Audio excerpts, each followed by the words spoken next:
Hello hi అందరికీ welcome back to my channel మీ Chinni vlogs. నేనైతే ఈరోజు బాదుషాలు అయితే ప్రిపేర్ చేస్తున్నా. బాదుషాకు ఎలా చేయాలి, ఏ కొలతలతో చేయాలో నేను చేసిన కొలతలు మీకు చెప్తున్నా. నాకైతే పర్ఫెక్ట్గా వచ్చింది.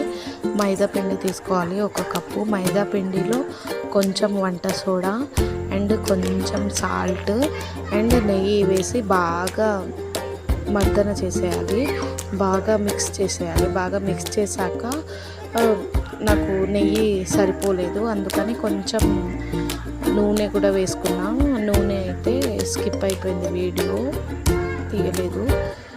నూనె కూడా వేసుకొని పిడికిల్లో ముద్ద అవ్వాలి. నాకు నెయ్యి వేసుకున్నాక ముద్ద అవ్వలేదు, అందుకని నూనె పోసుకున్నా. నూనె పోసుకున్న తర్వాత కొంచెం కొద్దిగా వాటర్ వేసి బాగా మిక్స్ చేసుకోవాలి. బాగా మిక్స్ చేసుకొని ఒక 15 మినిట్స్ పక్కకైతే పెట్టుకున్నాను. 15 మినిట్స్ పక్కకు పెట్టుకొని నేనైతే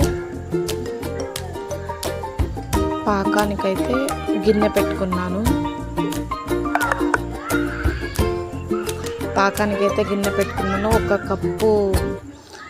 ఒక కప్పు పంచదారకి 1/2 కప్పు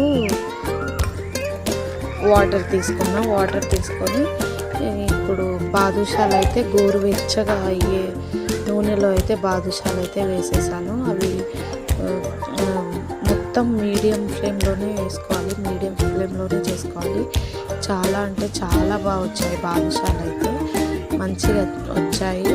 మీడియం ఫ్లేమ్లో చేసుకున్న 1 గంట సేపు అయితే పట్టింది. అంటే అవి వేయించడానికి టైం పడుతుంది అంతే. నాకైతే బాదుషా పర్ఫెక్ట్గా వచ్చింది. చూస్తున్నారు కదా మీరు, గోల్డెన్ బ్రౌన్ కలర్ వచ్చింది. కొంచెం బాగానే వేయించుకున్నాను, ఎందుకంటే టేస్ట్ బాగుంటుంది. గుల్లగా బాగా వచ్చింది. నెక్స్ట్ టైం గోధుమ పిండితో కూడా ట్రై చేస్తాను. ఇదైతే మైదా పిండితో చేశాను, బాగా వచ్చింది. చేశాక డైరెక్ట్ పాకంలో వేసేయాలి. నాకైతే బాగా నచ్చాయి.